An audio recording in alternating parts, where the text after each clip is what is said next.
Dans son œuvre phare, Le Prince, Nicolas Machiavel présente une vision crue et souvent troublante du leadership. Ce livre, écrit au début du XVIe siècle, continue de susciter des débats et des réflexions profondes sur la nature du pouvoir et de l'autorité. Il pose une question fondamentale. Vaut-il mieux être aimé ou craint ? Cette question, bien que simple en apparence, touche au cœur même de la dynamique entre un leader et ses subordonnés. La réponse de Machiavel, peut-être surprenante pour certains, favorise la crainte. Il argumente que la crainte est un outil plus fiable pour maintenir l'ordre et la loyauté.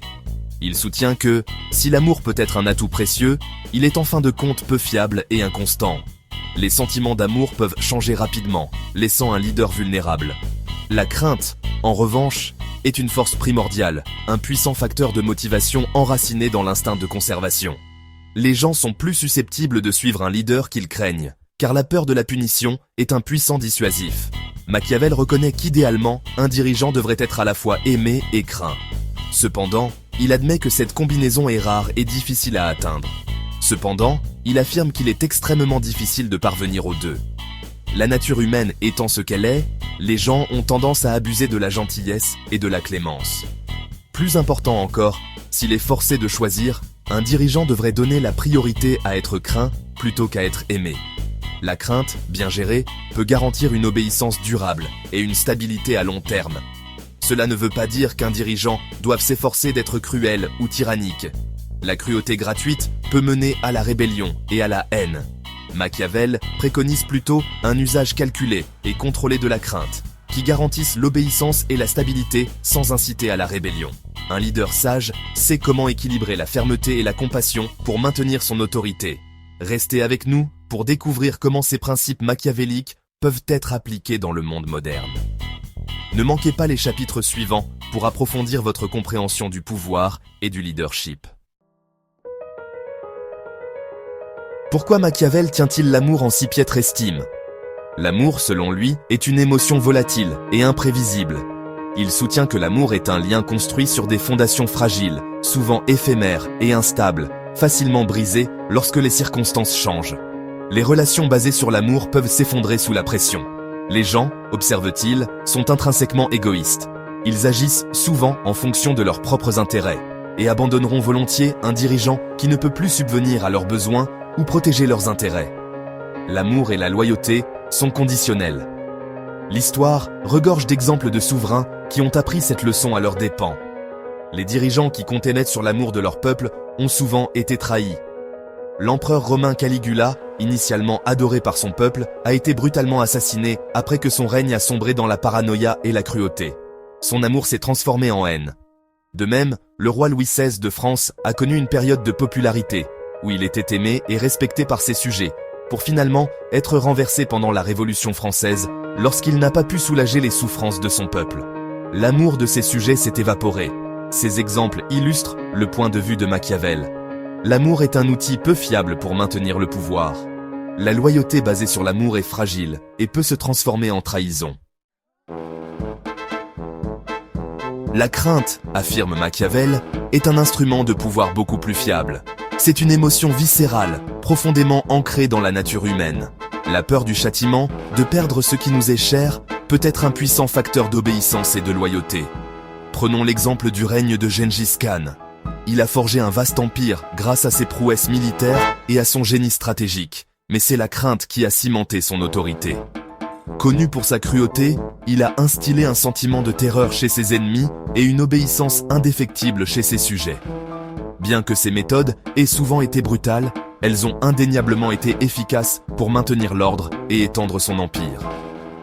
Restez avec nous pour découvrir comment l'amour et la peur se comparent dans l'art de gouverner. Ne manquez pas la suite fascinante de notre exploration de Machiavel. Machiavel, cependant, ne préconise pas une tyrannie débridée. Il reconnaît les dangers de gouverner uniquement par la crainte. Un dirigeant qui devient un objet de haine risque de provoquer la rébellion, même qu'il cherche à prévenir. La clé, selon Machiavel, réside dans l'équilibre. Un dirigeant sage doit manier la crainte comme un chirurgien manie un scalpel, avec précision et à bon escient. Le but n'est pas de terroriser, mais de dissuader. Les châtiments doivent être rapides et exemplaires, démontrant les conséquences de la désobéissance sans recourir à une cruauté gratuite. Parallèlement, un dirigeant doit cultiver une réputation d'équité et de justice, ne punissant que lorsque cela est nécessaire et récompensant la loyauté lorsqu'elle est méritée. Section 5. Au-delà du trône, les leçons de Machiavel pour tous. Bien que Le Prince soit avant tout un traité sur le leadership politique, ses idées s'étendent bien au-delà du domaine des princes et des potentats. Les observations de Machiavel sur la nature humaine et la dynamique du pouvoir sont pertinentes pour toute personne en position d'autorité, des PDG aux parents. Un chef d'entreprise, par exemple, pourrait constater que se fier uniquement à la camaraderie et à la bonne volonté est insuffisant pour gérer efficacement une entreprise. S'il est essentiel de favoriser un environnement de travail positif, une certaine dose de crainte saine, des conséquences d'une mauvaise performance, par exemple, peut être cruciale pour maintenir la productivité et la responsabilité. Restez avec nous pour découvrir plus de leçons fascinantes de Machiavel et comment elles peuvent transformer votre approche du leadership et de l'autorité. Section 6. L'héritage du prince. Un débat intemporel. Le Prince de Machiavel reste une œuvre controversée, des siècles après sa publication. Sa défense de la crainte comme instrument de leadership continue de susciter le débat et d'inspirer à la fois admiration et condamnation. Certains considèrent Machiavel comme un pragmatique cynique, prêt à sacrifier la morale au nom de l'opportunisme. D'autres le voient comme un réaliste, reconnaissant les dures réalités du pouvoir et offrant des conseils pratiques pour naviguer dans les eaux troubles du leadership. Quelle que soit l'interprétation, Le Prince reste un texte fondamental sur le pouvoir, le leadership et la complexité de la nature humaine. Section 7. La crainte dans les salles de conseil. Machiavel et le monde des affaires modernes. Dans le monde impitoyable des affaires, les idées de Machiavel sur la crainte peuvent être particulièrement pertinentes. Un PDG, perçu comme faible ou indécis, risque de perdre le respect de ses employés et de compromettre le succès de son entreprise. Cela ne signifie pas que les PDG doivent régner par l'intimidation et la peur. Au lieu de cela, ils doivent trouver un équilibre délicat. Fixer des attentes claires, établir des conséquences en cas de sous-performance et prendre des décisions difficiles lorsque cela est nécessaire, peuvent instiller une saine dose de crainte, ou, plus précisément, de respect, essentiel à un leadership efficace. Restez avec nous pour découvrir comment ces principes peuvent transformer votre approche du leadership. Section 9. Le choix d'un dirigeant. Accepter la complexité. Le Prince de Machiavel n'offre pas de réponse facile. Ce texte ancien, bien que vieux de plusieurs siècles, reste pertinent aujourd'hui. Il nous rappelle que le leadership est une tâche ardue et complexe. Il ne fournit pas de formule simple pour réussir son leadership. Au lieu de cela, il nous pousse à réfléchir profondément sur la nature du pouvoir et les responsabilités qui l'accompagnent.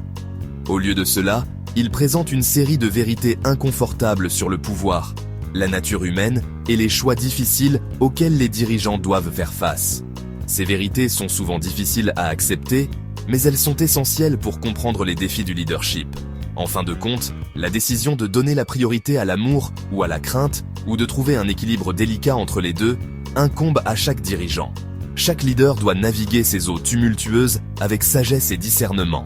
Il n'y a pas de réponse unique, car l'approche la plus efficace variera en fonction de la personnalité du dirigeant, des circonstances spécifiques et du contexte culturel. Chaque situation est unique et nécessite une approche sur mesure. Ce que le Prince offre, c'est un cadre pour comprendre les complexités du leadership et un rappel brutal que la quête du pouvoir n'est pas pour les âmes sensibles. C'est un guide intemporel pour ceux qui osent diriger, un manuel pour naviguer dans les eaux souvent troubles du pouvoir et de l'influence.